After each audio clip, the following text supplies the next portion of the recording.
Allô? Allô? Monsieur Jacques Anneret? Oui? C'est bien vous, monsieur, qui avez mis une annonce dans le hall du supermarché? Dans le... Ah non, pas du tout, non. Pourtant, vous êtes bien monsieur Jacques Anneret, 386 27 10. Oui? Oui, c'est bien moi, c'est bien mon numéro de téléphone, mais je n'ai mis aucune annonce dans aucun supermarché. Je suis déçue. Mais qu'est-ce qu'elle racontait, cette annonce? Que vous aviez un guéridon Louis XVI à vendre. Et vous avez besoin, ou peut-être simplement envie d'un guéridon Louis XVI? Ou enfin, non, oui, pas tout à fait. Voyez-vous, je suis passionnée d'antiquité. Les petites choses surtout, les bibelots, les petits meubles. Excusez-moi, je peux me tromper, mais vous me paraissez bien jeune, du moins quant à la voix, pour vous intéresser comme ça aux antiquités. J'ai 18 ans. Pensez-vous qu'il y ait des âges spéciaux pour s'intéresser à tout ce qui est beau?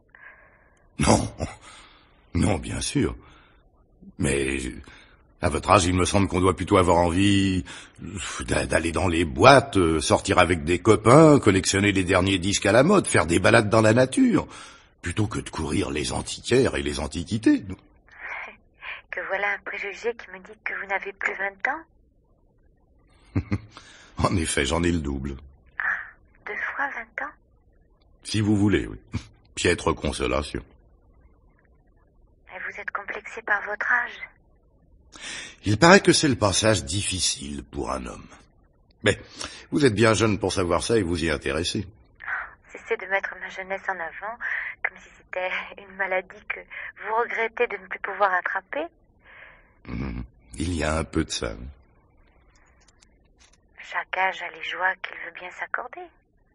Si on ne s'encombre pas de regrets inutiles et de préjugés envahissants. Que de sagesse dans une si jeune tête. Vous verrez quand vous aurez mon âge si vous n'avez pas de regrets. Et il est vrai que vous avez un faible pour les antiquités. Les antiquités à moi datent au moins d'un siècle et même davantage. Alors, appelez-moi dans quelques années. Peut-être. Si vous avez alors un guéridon Louis XVI à vendre et si vous mettez une annonce dans un supermarché. Vous le regrettez, votre guéridon? Si vous en avez tellement envie, pourquoi ne pas voir chez quelques antiquaires? Ou pourquoi ne pas aller faire un tour aux puces? Les guéridons Louis XVI, ça se trouve encore assez facilement. Ils ne datent pas tous du roi raccourci, mais quand même. Je vais vous faire un aveu, je ne suis jamais allée aux puces. Non. C'est pas vrai. Un amateur d'antiquité comme vous? Elles sont rarement d'époque, mais on y trouve encore pas mal de choses aux puces. Il devient de plus en plus difficile de tomber sur la bonne affaire. Le samedi matin, quelquefois. Mais, vrai, vous n'y êtes jamais allé? Non. Vous savez, il n'y a pas si longtemps que je suis arrivée de ma province. Et puis, je suis d'un milieu où l'on considère les antiquités plutôt comme des vieilleries, comme des choses pouvant atteindre les prix qu'elles atteignent quelquefois. Ça existe encore des gens qui pensent comme ça. Plus que vous ne croyez, sans doute. Mais vous avez l'air d'être un amateur aussi, comme moi. Oui. I am, comme disent les Anglais. Comme ça, comme si. Ma femme était une passionnée, elle m'en a donné le goût. Était? Oui. Il est possible qu'elle le soit toujours. Je suis divorcé. Du temps où nous étions mariés, je l'accompagnais souvent le samedi matin, à la recherche d'une occasion, de la chose rare. À un moment donné, elle aidait même une amie, de temps en temps, à tenir une boutique dans le 16e. Depuis que nous avons divorcé, je ne suis plus jamais retourné aux puces. Vous avez l'air de le regretter. Regretter quoi? D'avoir divorcé ou de ne plus aller aux puces? Je crois que mes regrets les plus forts se porteraient sur ma dernière proposition. Bref, ça m'amusait beaucoup. C'était un peu comme une course au trésor, aussi excitant. Sans parler de la joie du marchandage. Le mélange après de déception et de victoire. On aurait pu faire mieux. La peur de s'être fait rouler. Ou l'ivresse à la pensée qu'on a roulé l'autre. Au fond, c'est pas joli tout ça. Vos victoires ont-elles été plus nombreuses que vos défaites? Au fil des jours, peut-être. Mais est-on jamais sûr de sa victoire dans ces cas-là? En tout cas, au début, c'était plus souvent des défaites. Dites, Hmm? vous allez peut-être juger incongru ce que je vais vous demander. Après tout, je suis entrée dans votre vie par effraction. Je pense que le téléphone a été créé pour ça. Voilà.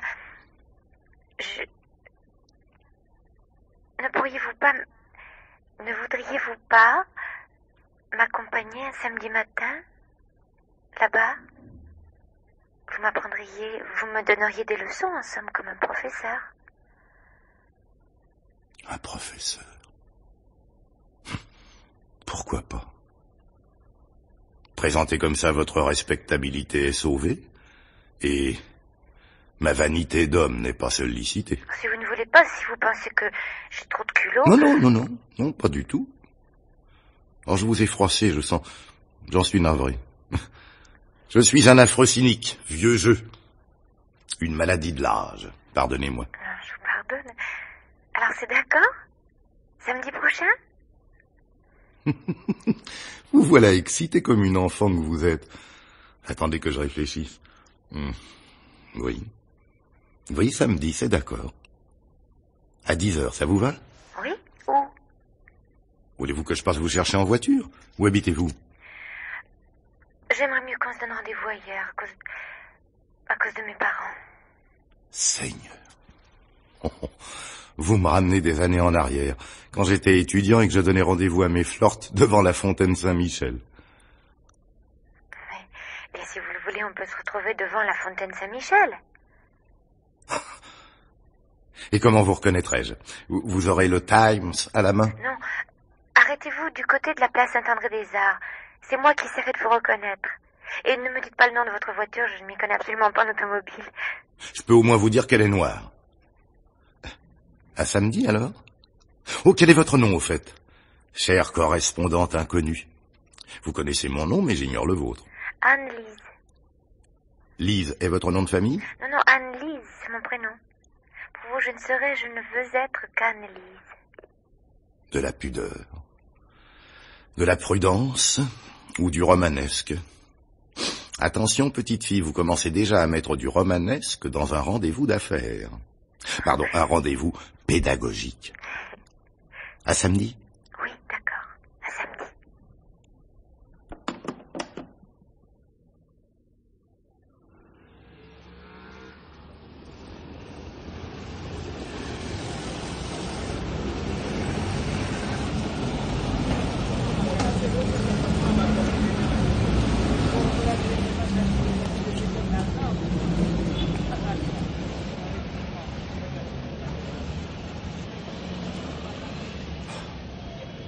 Il n'y a pas à dire, cette fontaine est vraiment laide. Heureusement qu'elle m'a demandé de l'attendre dans la voiture. J'aurais eu trop peur d'être ridicule. Pourquoi ridicule? Parce qu'un vieux schnock comme moi qui attend une jeunesse à cet endroit, c'est ridicule. Je suis arrivé à l'âge du rendez-vous dans les salons de thé chics ou les bistrots à la mode. Il faut avouer que c'est une drôle d'aventure. Et un drôle de rendez-vous. Si j'étais fat ou dragueur, je trouverais l'aventure plaisante et piquante. Là, je suis gêné. Doublement, triplement, par la façon dont tout ceci s'est enclenché. Au fait, comment a-t-elle connu mon nom et mon numéro de téléphone puisque je n'ai passé aucune annonce? Et puis lui apprendre la brocante, la Chine. La leçon de Chine. Joli titre pour un roman. 10h02. Elle n'est pas exacte. Et moi, à 12h30, j'ai rendez-vous avec Lambert. Quel faiseur de procès. Enfin, il nous en faut à nous autres avocats des procès. Cette blonde, un peu ronde, est-ce que c'est elle? Oh non, non, ça n'en a pas l'air. Est-ce qu'elle va me voir avec tous ces gens mal garés?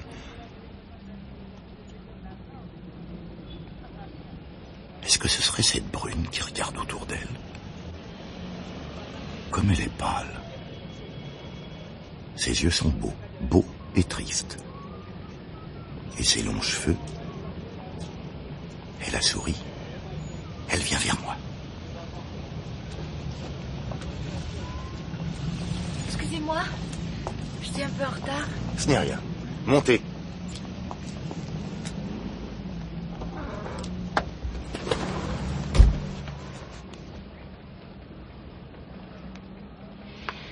Chaque fois que je vais pour sortir, ma mère a toujours des tas de choses urgentes à me dire. Vous vivez avec vos parents? Avec ma mère. Elle est ce qu'on appelle une mère célibataire. Mon père était un avocat, il paraît, comme vous. Ma mère était sa secrétaire. Comment savez-vous que je suis avocat? J'ai vérifié dans l'annuaire. Et mon nom? Comment connaissez-vous mon nom puisque je n'ai passé aucune annonce? Vous pensez que j'ai tout inventé, hein? Mais non, je vous assure, il y avait bien une annonce manuscrite, avec un nom et un numéro de téléphone, mais mal écrit. J'ai dû mal lire le nom et quand j'ai voulu vérifier le numéro dans l'annuaire, je suis tombée sur vous. Un coup de veine. Pour moi. Pourquoi un coup de veine? Parce que vous êtes fort jolie, Anne-Lise. On ne vous l'a jamais dit? Je n'aime pas les compliments. Ma mère me dit quelquefois que je suis jolie, mais je pense qu'elle dit ça parce qu'elle est ma mère. Et vous ne sortez jamais avec des garçons qui vous l'aient dit? Je sors très peu. Et votre miroir? Je n'aime pas me regarder dans les miroirs. Quelle drôle de fille vous faites. Vous trouvez? Enfin, je veux dire, vous êtes pleine d'imprévus. Bah, toutes les femmes sont pleines d'imprévus, non? C'est drôle, vous avez en vous un mélange de petites filles neuves et naïves, comme il n'en existe plus, et de femmes averties. Il est vrai que je ne vous connais pas, je ne peux pas juger. Il est vrai aussi que j'ai perdu de vue la jeunesse actuelle. Vous n'avez pas d'enfants? Si. Normalement, j'ai 2 filles. C'est ma femme qui en a la garde. Et ma femme a épousé un Brésilien. Elle est partie vivre au Brésil, avec mes filles. Elles ont 10 et 12 ans. Elles ont dû m'oublier. Oh, ne croyez pas ça. Je suis certaine qu'elle pense beaucoup à vous.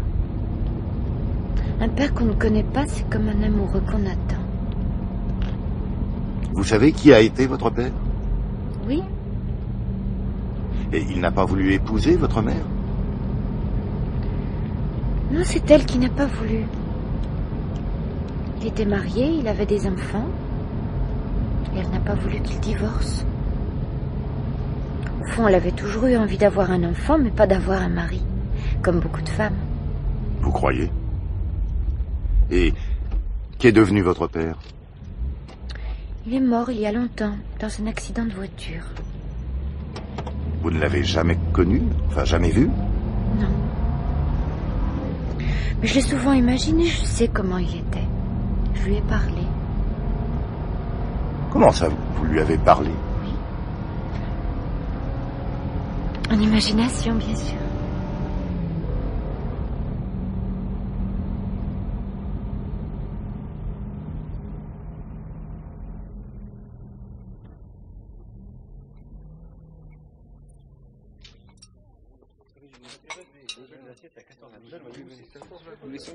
Voyez-vous, Anne-Lise, ce qu'il y a de passionnant, c'est de repérer parmi toutes ces choses diverses et disparates, bon, dont beaucoup, j'en conviens, auraient mieux leur place dans une poubelle qu'à l'étalage d'un marchand, l'objet, la chose rare, enfin presque rare, la chose dont on aurait envie, un conditionnel de coup de foudre. Pour ça, il faut avoir le coup d'œil. Plutôt savoir regarder, savoir voir, au milieu de ce fouillis de saleté, le trésor, la chose qui vous plaît.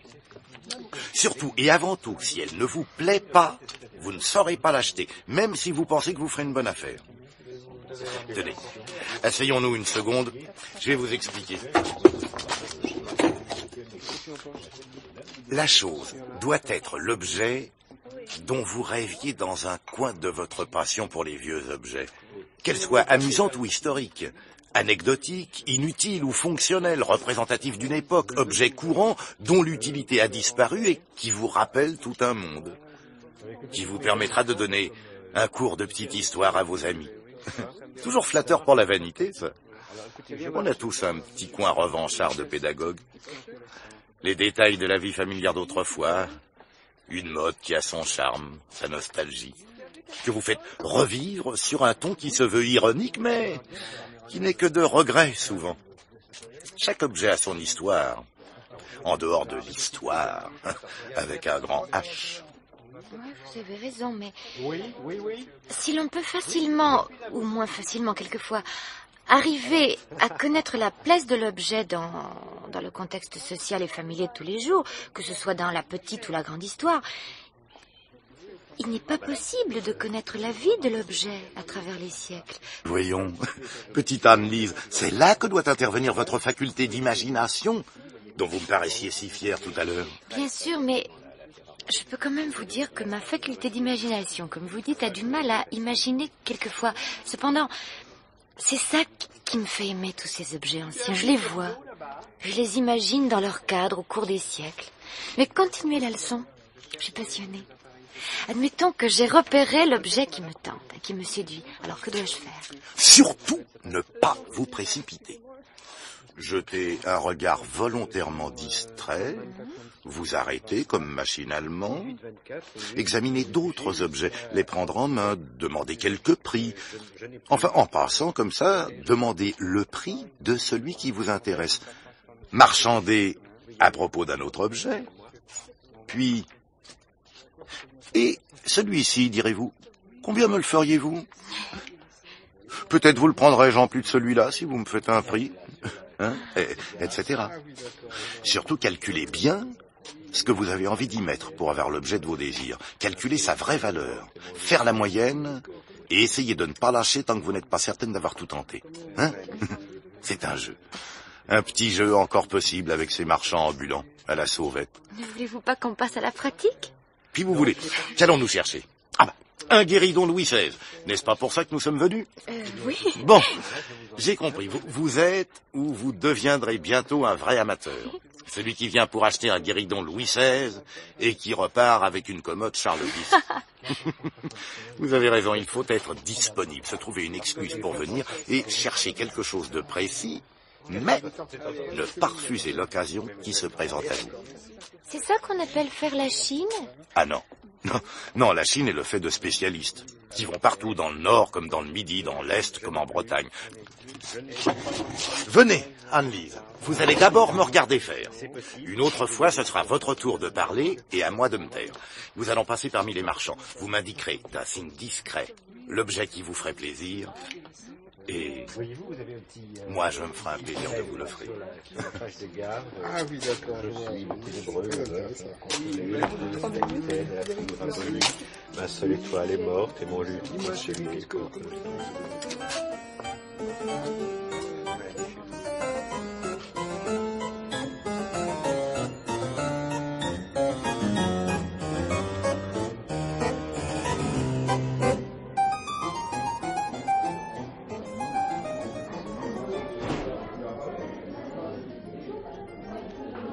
Vous êtes contente? Oh oui, mais il ne fallait pas payer, je ne voulais pas, c'est très cher. Mais non, une affaire, une boîte à musique comme celle-là, avec cet automate dessus, ce charmant petit violonneux, je l'ai payé un prix ridicule. Et je crois bien qu'elle est d'époque, cette boîte, vous savez, fin 18e. Comment ça marche? Ah, en remontant un ressort, comme toutes les boîtes à musique. Un cylindre, des lamelles glissant sur des pointes, et l'enchantement grêle commence.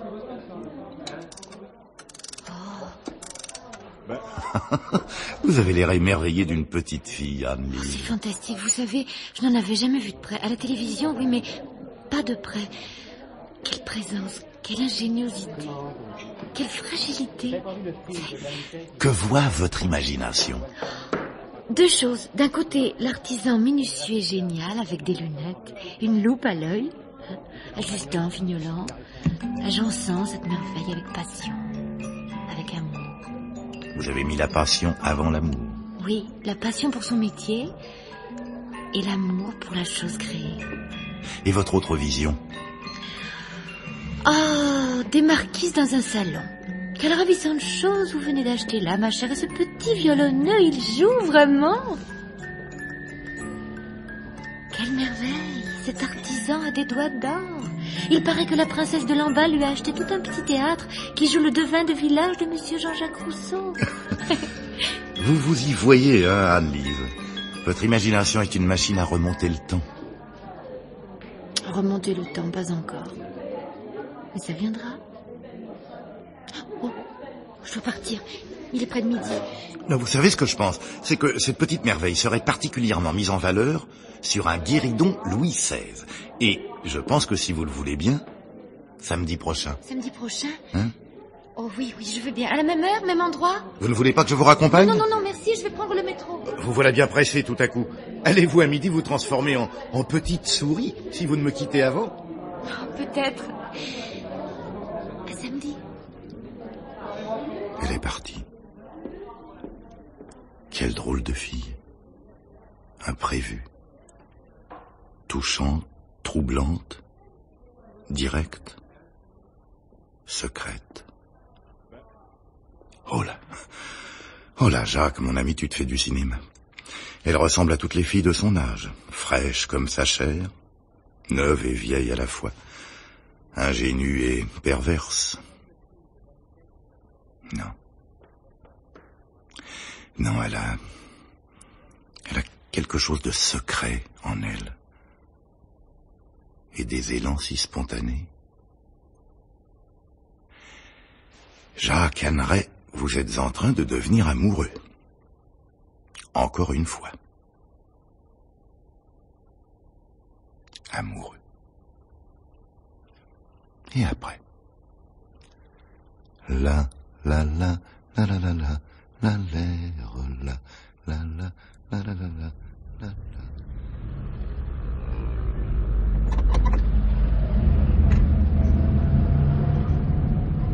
Merde. Je suis en retard et on n'avance pas. Ah, le samedi matin, à part dès qu'il commence à faire beau, c'est la cohue. J'espère qu'elle ne pense pas que je lui ai posé un lapin. Ouais, et avec tout ça, je ne suis pas dans la bonne file. Et évidemment, personne ne me laissera passer. Ah, quand même. Merci, mon brave. Ça y est. Ouf. Je ne la vois pas. Si au moins elle m'avait laissé son numéro de téléphone. Elle doit bien avoir le téléphone. À moins qu'elle ne m'ait appelé de son bureau. Ou d'une cabine. Je ne sais même pas ce qu'elle fait. Elle est bien jeune, elle doit être encore étudiante en quelque chose. Je n'ai pas eu un instant à moi cette semaine, mais je n'ai pas arrêté de penser à elle. Olivia l'a remarqué. Nous devions partir en week-end. J'ai annulé. Ah! La voilà. Dieu soit loué. Elle est encore plus pâle que la semaine dernière. Mais encore plus jolie.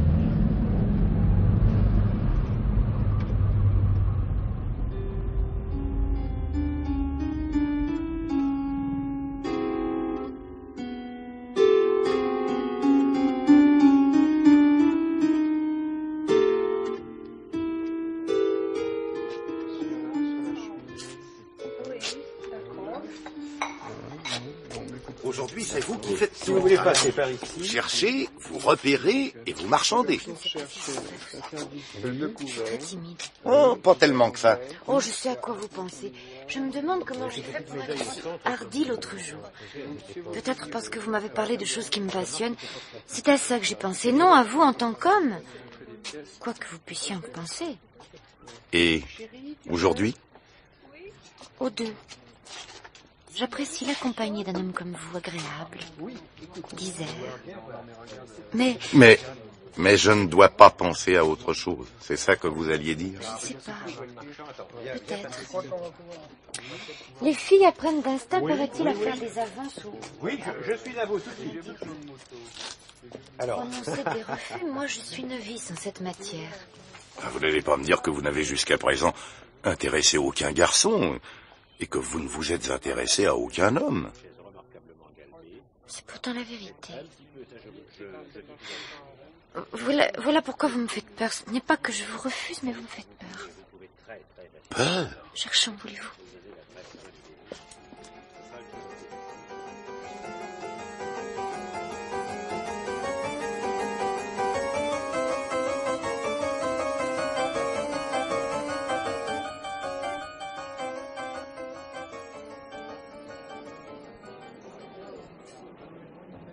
Je vous félicite, Anne-Lise. Vous avez agi comme un maître en la matière. Pour une bouchée de pain, vous l'avez eu, ce guéridon. Et il est très joli. Je suis contente que vous soyez content. Anne-Lise, c'est très gentil ce que vous venez de dire là. Toute bonne élève est heureuse de voir son professeur satisfait. Cela prouve qu'elle a bien compris la leçon. Ah, Mais ne soyez pas déçus. N'ayez pas ce regard triste de petit garçon à qui on a refusé un sac de bonbons. vous avez une façon de dire les choses. Qu'est-ce que vous faites dans la vie, Anne-Lise, si je ne suis pas trop indiscret? Je suis étudiante en pharmacie. Tiens, je vous voyais plutôt étudiante en lettres, quelque chose comme ça. Oui, moi aussi. Ce sont mes parents qui ont voulu. La pharmacie, actuellement, ça ouvre plus de débouchés que les lettres. Mais vous avez raison, moi, c'est la littérature qui me passionne. Le roman historique? Entre autres. Et vous rêvez que vous êtes mademoiselle de la Vallière ou mademoiselle de Scudéry? Aimeriez-vous écrire? Oh oui. J'ai une imagination qui travaille sans arrêt. Quand je pense à un personnage ou à une époque, je m'y replace. Et j'y renais. Littéralement, en pensée, bien sûr. J'avais compris ça l'autre jour, quand vous admiriez la boîte à musique. Elle vous plaît toujours autant? Oh oui. Mais je n'ai pas avoué à ma mère qu'on m'en avait fait cadeau. Heureusement qu'elle ne connaît pas la valeur de ce genre d'objet, sans ça. Elle n'aurait jamais cru que je pourrais me la payer. Sur le guéridon, elle sera merveilleusement mise en valeur, ma petite boîte. J'espère que le marchand ne va pas trop tarder à me le livrer. Il a dit jeudi, hein? Oui. Avec les marchands. Et pourquoi n'avez-vous pas voulu qu'on le mette dans la voiture? Il y entrait. Je vous raccompagnais chez vous et vous l'aviez tout de suite. Non, mais... non. J'aime mieux qu'on ait fait comme ça. À cause de ma mère. Anne-Lise, vous vous méfiez de moi. Ou il y a quelque chose que vous ne voulez pas m'avouer. Je vous aurais laissé à proximité de chez vous et vous auriez dit à votre mère que vous étiez revenu en taxi. Ou même, pourquoi ne pas lui dire la vérité? Où lui avez-vous dit que vous alliez ce matin? Au puce? Alors, pourquoi ne pas être franche jusqu'au bout? Nous ne faisons rien de mal. Ma mère est assez vieux jeu. Elle n'admettrait pas que je sorte seule avec un homme...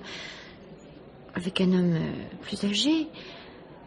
Et c'est là la raison qui a fait que vous vous êtes dissimulé de moi pour inscrire votre adresse quand le marchand vous l'a demandé? Peut-être. L'impression d'être fautive, vous savez... Et puis j'habite une maison laide dans un quartier laid. Oh, la belle affaire. Aucun quartier n'est laid maintenant à Paris. Chaque appartement est un trésor en surface et en prix. Oui. Oh, je dois partir. Nous reverrons-nous? Je ne sais pas. Peut-être, oui. Je crois qu'au lieu de vous mettre en confiance, je vous ai fait peur. Par mes questions, par mes réflexions. J'en suis navré, Anne-Lise. J'aimerais qu'on se revoie dans la semaine. Ou un samedi, comme vous voudrez. Et pourquoi ne dînerions-nous pas ensemble un soir? Dîner ensemble? Dans un cabinet particulier? Mais non. Petite fille, vous lisez trop de romans du début du siècle. Dans un restaurant, tout ce qu'il y a de courant, à une table, au milieu des autres. Tenez, je connais un petit restaurant, rue Ticton, où on fait un pot-au-feu dont vous me direz des nouvelles. Vous le voyez, ça n'est pas le caviar aphrodisiaque ni le champagne enivrant que vous croyez, ou dont vous rêviez. Qui sait? Vous êtes gentil. Je vous aime bien. Aïe, aïe, aïe, aïe. La phrase à ne pas dire. Celle qui pique l'amour-propre, sinon l'amour tout court.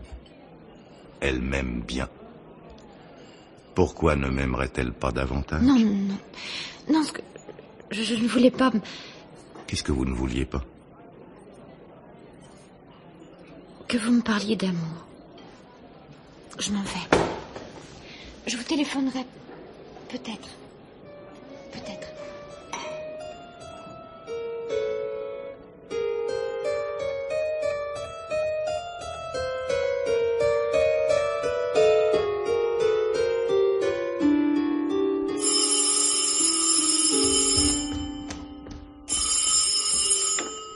Allô?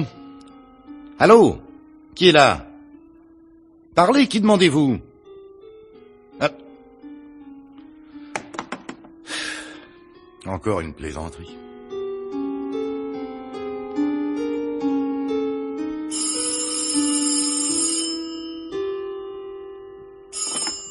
Allô? Allô? Mais parlez, voyons, qui êtes-vous? C'est vous, Anne-Lise? C'est vous?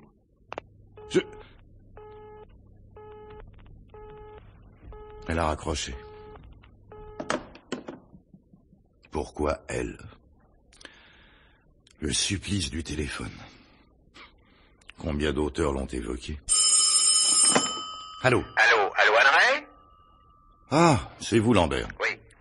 Tout est retardé, j'ai l'impression, hein? Et l'affaire a été renvoyée à Huitaine. Mais est-ce que vous avez déposé vos conclusions? Évidemment, je les ai déposées.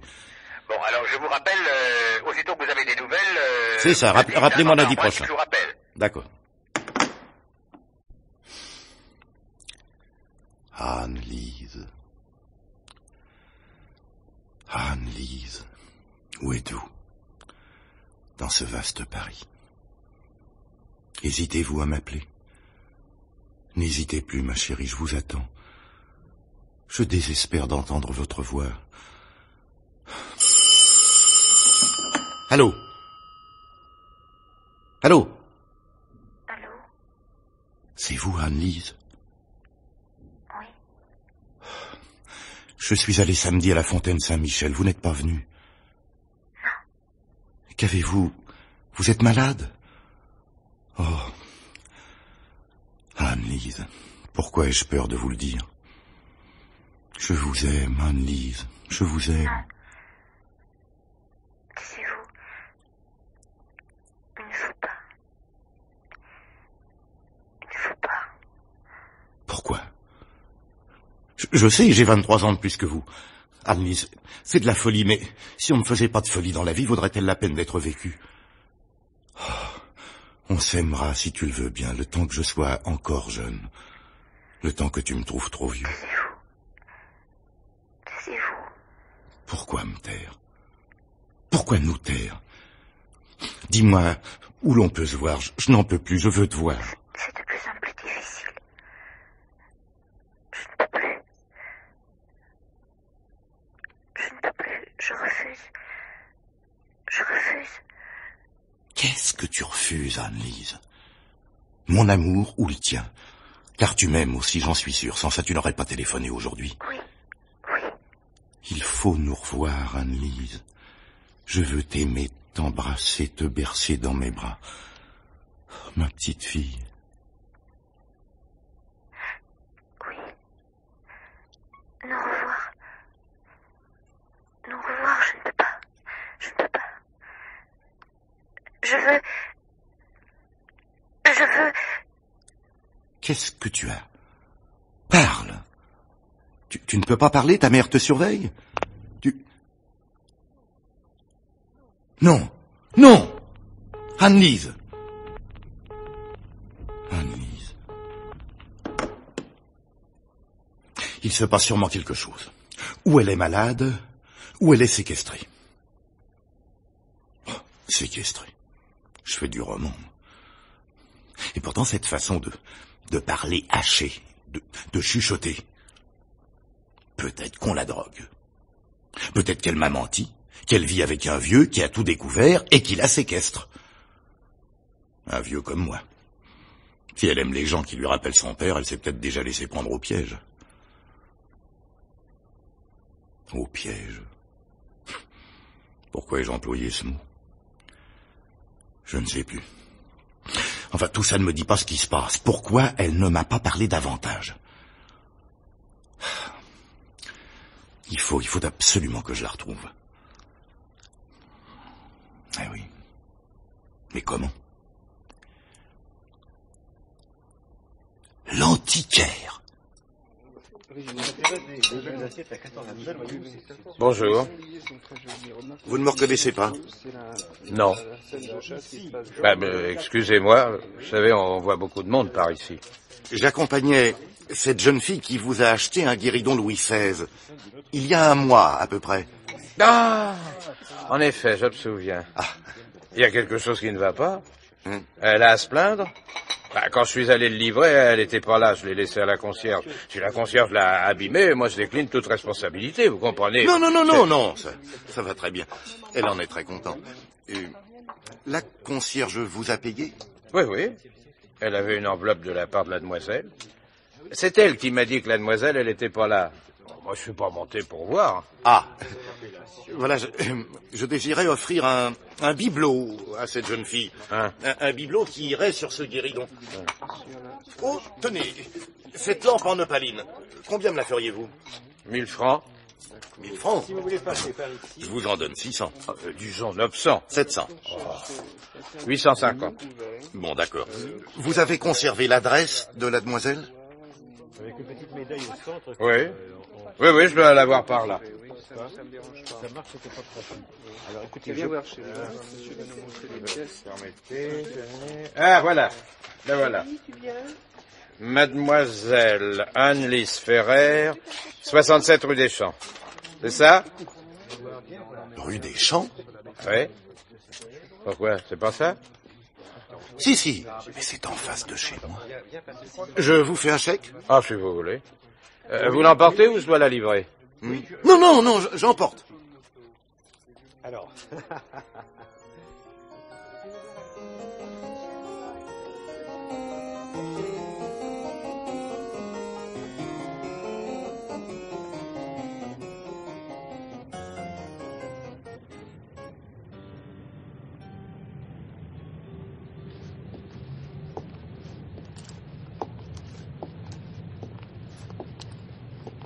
Ce doit être pour ça qu'elle ne voulait pas me donner son adresse.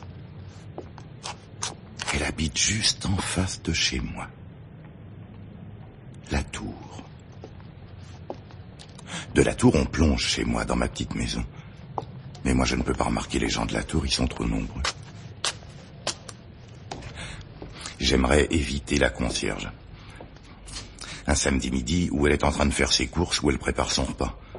En tout cas, elle doit rechigner à être de service. Il faut que j'arrive à consulter la liste des locataires sans qu'elle me voie.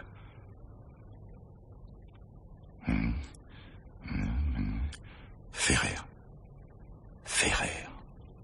16e étage.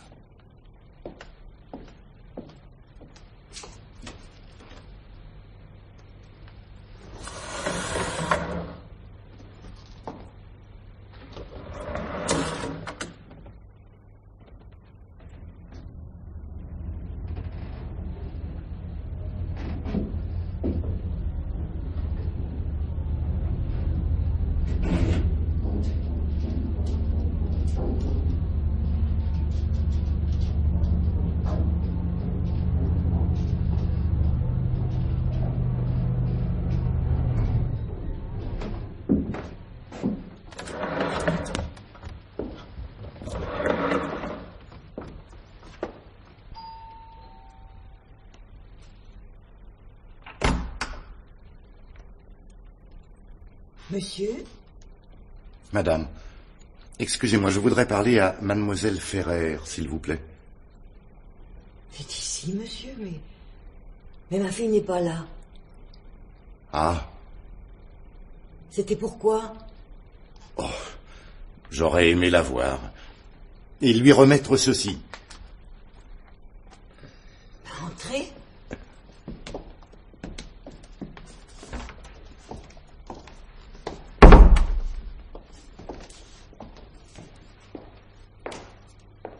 Ma fille est partie depuis 3 semaines, monsieur. Je l'ai envoyée en maison de repos. Ces maisons s'occupent on ne peut mieux des handicapés comme elle. Mais je suis inquiète. On s'écrit tous les jours, mais elle me manque. La Bretagne, c'est loin pour moi. Mais le week-end prochain, j'irai la voir. Anne-Lise a eu un accident? Non. Enfin... un accident... Excusez-moi, monsieur, mais... comment vous connaissez ma fille? Oh, cela va vous paraître ridicule ou insensé.